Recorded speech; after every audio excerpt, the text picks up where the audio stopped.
প্রিয় দর্শকরা, আপনারা কি জানেন আপনার কাছে যদি একটি বিটকয়েন থাকে তাহলে কিন্তু আপনারা কোটিপতি। আগে একটি বিটকয়েনের দাম ছিল মাত্র $1, যা পরে 2025 সালে $1,00,000 ছাড়িয়ে যায়। কিভাবে তা আসুন জেনে নেই। I like Bitcoin because Bitcoin gets stronger, dollar gets weaker.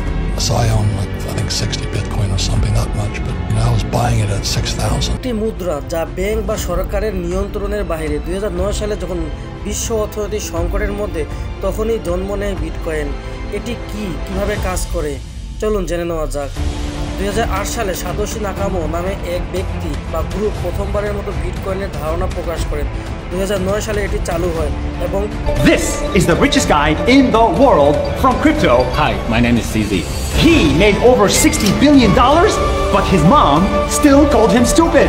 I became convinced that cryptocurrency. Most of my friends thought I was crazy because I was selling an apartment in Shanghai devoted to crypto. And In the next 2 months, Bitcoin crashed by 70%, and he lost $700,000. Even প্রথম block mining করা হয়, যাকে বলা হয় Genesis block. Bitcoin blockchain প্রযুক্তির উপর ভিত্তি করে চলে। এটি একটি ডিজিটাল রেজার যেখানে প্রতিটি লেনদেন স্থায়ীভাবে সংরক্ষিত থাকে। নতুন বিটকয়েন তৈরি হয় মাইনিং প্রক্রিয়ার মাধ্যমে, যেখানে শক্তিশালী কম্পিউটার জটিল গাণিতিক সমস্যার সমাধান করে। প্রথম দিকে একটি বিটকয়েনের মূল্য ছিল মাত্র কয়েক সেন্ট। 2014 সালে এটি $20,000 পৌঁছে যায়, আর 2021 সালে এটি ছড়িয়ে যায় $60,000, আর বর্তমানে 2025 সালে $1,00,000-এরও বেশি দামে বিক্রি হয়।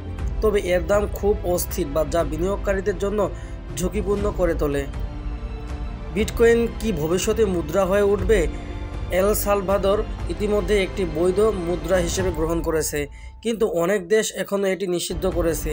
তবে ব্লকচেন প্রযুক্তি নিশ্চিতভাবে ভবিষ্যতের অর্থনীতিতে বড় পরিবর্তন আনবে। বিটকয়েন এক নতুন যুগের সূচনা করেছে। এটি কি একদিন আমাদের দৈনন্দিন লেনদেনের মাধ্যমে হবে, নাকি কেবল একটি বিনিয়োগের মাধ্যম হয়ে থাকবে? সময়ই বলে দিবে।